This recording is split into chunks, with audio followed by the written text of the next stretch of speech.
Hello, and welcome back to my channel. Hello, vlog. And welcome back to your channel. Welcome back to my channel. So, if you don't know, this is my little sister, Catherine. Hi, guys. Yesterday on Instagram, I asked you guys to send us some questions, and we're gonna do a little girly Q&A. All right. And It's gonna be juicy. it's gonna be juicy. I'm not sure how juicy, but some portion of juicy. Okay. So You want that? Okay, we'll dive right in. Catherine, this question is for you. Ooh. How far apart are you in age? I mean, I can answer this as well. Yeah, I think it's 6.5 years, right? Yeah, 6.5 with some change. 6.5 and some change. Because I'm 17, I'll be 18 in June, and you are 24. Yeah, I know I'm getting old. Yeah, honestly, our age gap is like quite substantial. But I feel like it's also been like, it's kind of nice because I get to look up to you on so many things. And also like now that we're getting to the age where it kind of does not really matter as much. Exactly. And so it's fun. Yeah, it's fabulous. Nicknames you used to / still call each other. I'll go first. Okay, you go first. I call Catherine Munchkin, Yes. Kiddo, Baby Cakes, Babe. Yeah. Any other ones? Munchkin is my go-to. Munchkin's the go-to. Which is hilarious that I still call you I that. know, you've been calling me it's like a baby. It's Catherine actually taught Pure Barre class the other day. She is now a Pure Barre instructor. I think I called you Munchkin in class. Did you really? Yeah, on accident, which I'm like, that is so highly unprofessional. Oh my gosh, that's so funny. I had no idea. Good job, Munchkin. And I was like, Oh, dang it. no. That is so funny. Okay, what is your... I think it's just care. Yeah. I don't really call you anything else. I rarely call you by your full name. Or sometimes you'll call me Shades now. Oh, I'll call you Shades. I do Yeah. call you Shades. What up, Shades? Whenever you answer the phone. Yeah, whenever I answer the phone. If I'm talking in person, it's like, hey, Kara, or I'll be like, what up, Shades? Yeah, that's pretty much how it goes. Yeah, that's how it goes. This question is geared to me. Was it love at first sight with you and Jeremy? I will step in for this. I think yes. You think so? Well, I mean, it wasn't like I saw him and I was like, I am madly in love with you. It was, the more I got to know him, the more I grew to love him, you know? So, in that essence, I feel like that is a sufficient answer for that question. you weren't sure in the beginning, but I feel like technically nobody's sure in the beginning, and there's like those once in a blue moon situations. Well, I mean, Jeremy knew after our first date, which I don't know what. Okay, Jeremy's a different specimen. We were Rollins. Rollins. You were Rollins. I were. You were. I was a Roland. You were a Roland. You were. What you is was. You were. Holy fudge! You were a Rollins. When I was a Roland. When Carolynn. What? When you. It all sounds wrong now. You know what? Rollins take time to think through things. Yeah. There we go. That's nice job. Yeah. We're off to a great start. Off to a What is fabulous. he doing? Oh my gosh. Wiggle worm.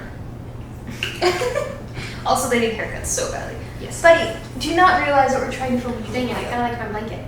Next question. How do you stay so fit and healthy? So fit and healthy. There's an extra so. Look at this muscle. Guys, I can do a push-up. I'm pretty proud. So how do you stay fit and healthy? Ultimately, like, health is always something that I am super passionate about because, I mean, especially being a former, like, professional dancer, you really have to be conscientious about what is going inside your body. And even now that I'm, like, a retired dancer, there's still an element of, like, feeling healthy kind of inside out. So, I mean, of course, like, eating your greens and constantly being active, whether it's like a full physical workout and or just like a walk around the pond. I think there's so much value, especially I feel like for mental health, like being able to like sweat out all your toxins.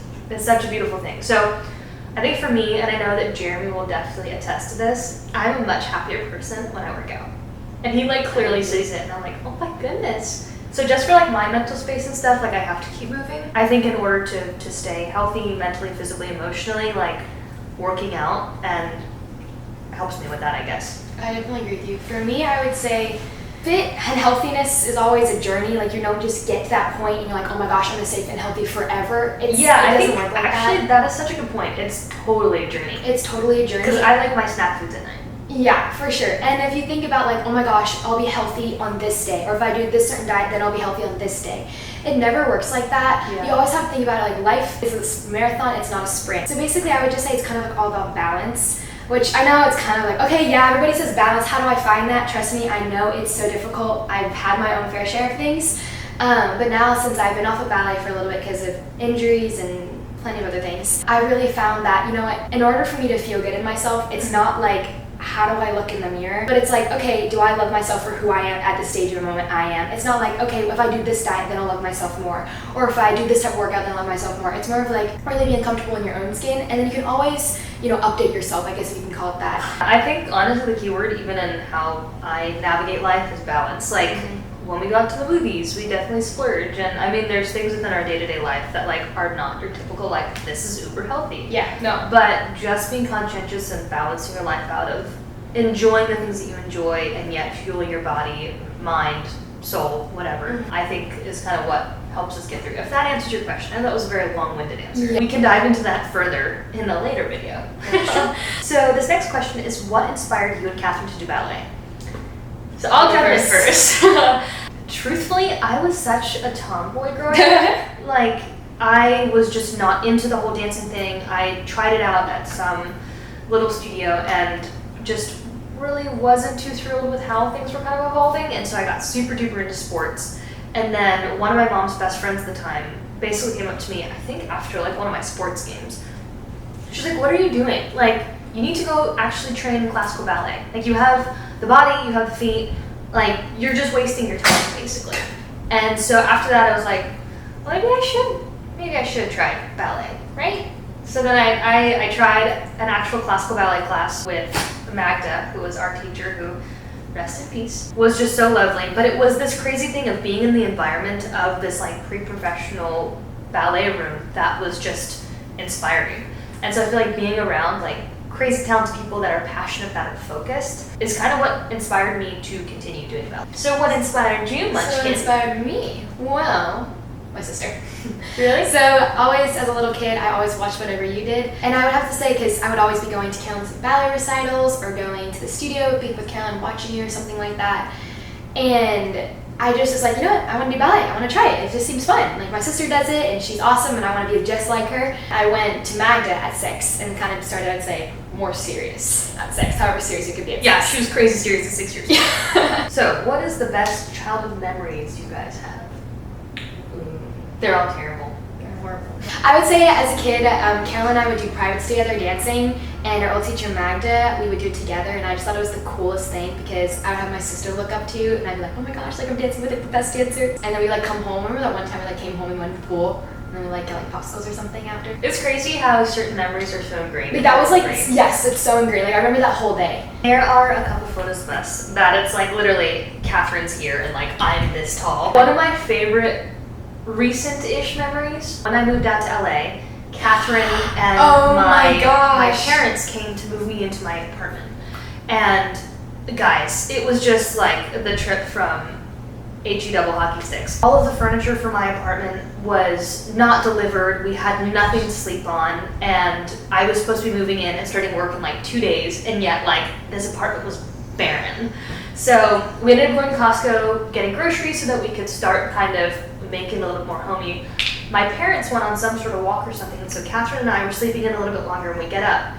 And again, I know exactly where nothing this is in going. this house. We had gotten this like Pampers box, like it was the diapers, but you know how at Costco you like put your stuff into like boxes? Yep. So we flip this Pampers box over and we get our cereal, and she and I are sitting on the kitchen floor. Actually, I have that picture on my phone. Cackling to ourselves at like how hilarious the situation was. That probably is one of like... That is so funny. Yeah. Oh my gosh. And we like slept on, because we didn't have any beds, we literally slept on the floor like sleeping bags. Next question is from the good old Jeremy Shada. What is the hottest thing about your husband? What is the hottest thing about my husband? That he provides for me. So, we're getting a little juicy right now. Oh, dang it. That's a question. What was your first period? I remember the exact day. I do too. Okay, you go first. Okay, I was 15 years old, which I know is a lot later, but because I was dancing as an athlete, like, I don't know, just didn't get my period that young. I was at a summer intensive in Tampa, Florida, and July 4th. It was July 4th. Oh my gosh, it was the day we had off, thank God. Literally, I was with one of my good friends who was my roommate at the time, and my mom and sister were actually visiting on that day of July 4th. Mm-hmm. I just remember I like went to the bathroom and like wiped and I like started crying. I don't know what became over me. I was just so upset to get my period. And my friend was there who it ended up being like it was a good situation where she was helping and she's like, oh, get over yourself, like this is a womanly thing, like move on. She's like, finally. Yeah, she did say finally. My mom and sister came with like pads and like chocolates and stuff. So that was my first period in Tampa, Florida at a ballet summer program. My first period was not as fun as yours. So I was alone. I was living in North Carolina at the time. I was 13. I was a little bit younger. I wake up one morning and I go to the bathroom and I notice I wipe and it's like brown. I'm like, what? And I'm about to have a private. So I don't have pads, I don't have tampons, I don't have anything because this was not supposed to happen. And I'm alone, so I can't drive, I'm 13. So I call Mom, like, Mom, I think I just got my period. I'm hysterical, crying, I'm freaking out. I'm like, Mom's like, I'll text my teacher at the time. She's like, I'll text her teacher. I was like, no, nobody's knowing, like, and nobody can know this. It was not a good day, but. That's so funny. Yeah, You made it through. I made it through. Now you're a woman. Excellent. Moving on. How many takes do you usually do for your TikTok dances? Well, it depends. If it's trying to be funny, then we can take 3 times, 3 or 4. Oh, you want to learn one? Okay. There's one that I've been really wanting to do.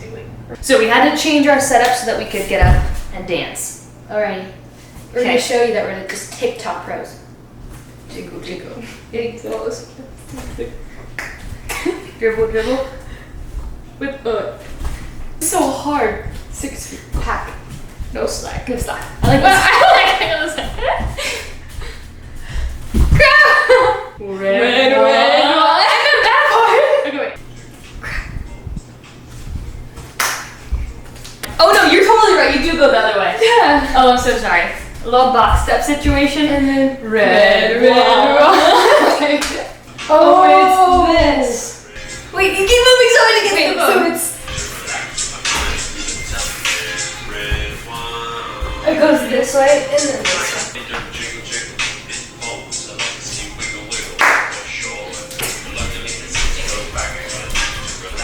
Okay, we're ready. You think so? Yeah, we're ready. Okay, this is take 1.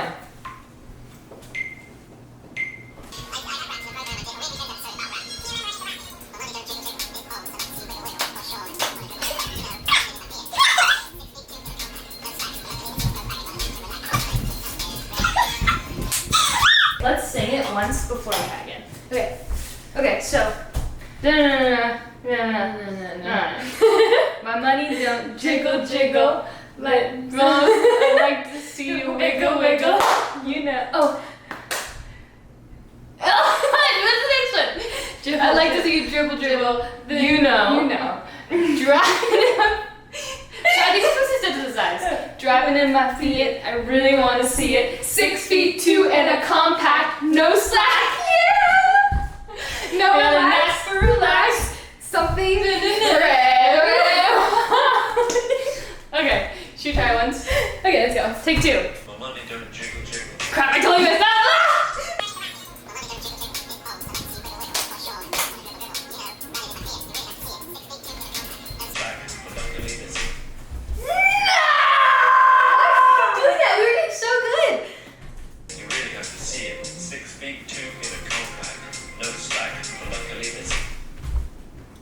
I am going to kill you. I don't know what the deal is. So we had some technical difficulties on that end because my phone was set to lock screen for 30 seconds. So now we're fixing it.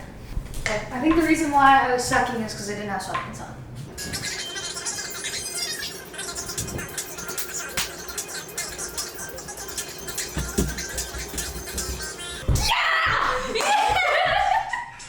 We got it. Now how many takes was that? Way too many takes. So, it took a long time to answer that question. It took such a long time to answer that question. Okay, we're back though. We're back. I'm sweating and I just decided to keep my sweats on. Next question is, when did you know that Jeremy was the one? I know. Do you know? Yeah, for me. Tell me. Okay, so, that was like a very altruistic, like, well, remember when you got sick and you were like throwing up so bad? I don't know if it was food poison or something, but Jeremy was there like holding your hair back and he was like so sweet. Yeah, but that's when That's when I knew he was the one. For me. Yeah. Oh, right okay, then. okay. Right then, when she was throwing up, I knew he was the one. I thought that it was going to be like you knew when I knew that he was the one. No, I knew when I knew he was the one. Okay. I am following now. What did I know? So we were kind of on the brink of breaking up in January of whatever date it was. And like kind of when we were going through the motions of figuring out where we were, Jeremy the entire time didn't want to break up. It was me being foolish, I guess. But I think it was important because I had to work through some things like mentally a little bit just with like what I wanted. I guess within that period of time for me, I couldn't imagine life without him. And so at that point I was like, well, and he's the one, you know? By the way, Jeremy, I knew you were the one before she knew you were the one. Yeah, I did. Nice. Biggest pet peeve you have of each other? You go first. I know mine right away. I didn't mean like that. Wow! I don't know how to word this. Let's give me a little more time to think about it. Biggest pet peeve? Well, Carolyn has this thing, so when I'm working... Okay, this is fine. This is fine. I'm gonna go first. So, my biggest pet peeve is Catherine's phone is never on. Let me defend myself! Who has a phone and it's always on like do not disturb or like I can't talk now? I am the type of person that will give you a phone call. I'm not too fond of texting. When I need to talk to my sister, I give her a buzz. But heaven forbid, her phone never freaking rings. I have gotten better about this. I actually have now a system. Okay, next question. Wait, I didn't give my biggest pet peeve about you. Oh, darn it. Okay, go. You are kind of like Monica. Like, things, I love your cleanliness. Like, I'm very OCD about cleanliness. Whoa. Cleanliness. I mean, I'm very cleanliness. Put it that way. But the thing is, like, whenever I walk in the door, the first thing is what Karen says to me. Take off your shoes! Take off your shoes! I literally step inside the door. I am 1 foot into the door, and she's yelling at me for taking off my shoes. Like, at least get me into the room. We say hi, we hit the dogs. No, it's the first thing. Okay, I don't like shoes in my house. I understand, but not the first thing you said. Okay, maybe that question made us hate each other. Repeat it. What was Catherine's first impression of Jeremy? This was actually a super duper popular question, so I just grabbed one of the first ones I saw. Okay. But yeah, what was your first impression of Jeremy? I think I gave the stamp of approval before anybody else did. Really? I did, yeah. I gave Jeremy the first stamp of approval that I thought he was the one, and I was like, yes, you can marry my sister. But first impression. First impression. Like, when he came down to South Florida, first time you met him, like, what were your thoughts? I was like, he's literally like my dad. My sister is going to marry my dad. That actually, yes, I do remember that. That's exactly what I thought. Jeremy has a lot of dad jokes like my father. Yes. This question, and we'll say the answer on the count of 3. Okay. So, what is your favorite TV show to watch? Oh! Ready? 1, 2, 3. Friends! Who was the last person you stalked on social media and why? Oh gosh. I'm gonna look real quick. I think I know who it was. My first person I talked to was Justin Bieber. Shut up. That is so funny. Okay, the reason why I stalked him is he knows a very close family friend of ours who just had a baby. And I saw a photo of Justin Bieber and River on our friend's Instagram story. And it was tagged to Justin Bieber, so I clicked on Justin Bieber's profile and then I stalked him. Mine's pure Barboca. Our last question for the evening. What's the most important thing you two have taught each other? For me, so I would say with dancing, when you stopped, that was really hard. I didn't know what you were going to do after, how are you going to bounce back from that, because you've been doing that your whole entire life. Sure. But the way you transitioned so beautifully and so smoothly, and you came right into something else, obviously there was a little bit of a lull time, but you still kept going, and you're still doing something so great and amazing that just because something amazing just stops, it doesn't mean that something else is not going to pop up. Yeah. So I'd say that's really helped me to encourage me, like, okay, just because something really good's gone doesn't mean that something really good isn't coming. Absolutely, and it's hard, like, when your dream is a reality or almost a reality, and then having to take a step away from that dream or whatever that career path was, which is hard for you too. But I think that's just the nature of the ballet world specifically, where it's not something that can last forever, you know? I guess for me, something you've taught me is perseverance. Catherine has dealt with a whole lot of stuff that we could probably get into later, just from everything with your body, everything with your mouth, just the ups and downs in the dance world for you. I think just perseverance as a whole is really cool. Thanks, Kay. Yeah. So, any last questions for me, Catherine? My money don't jiggle jiggle. It's supposed to like you wiggle wiggle. No, it's my money don't jiggle jiggle. Oh, sorry. My money don't jiggle jiggle.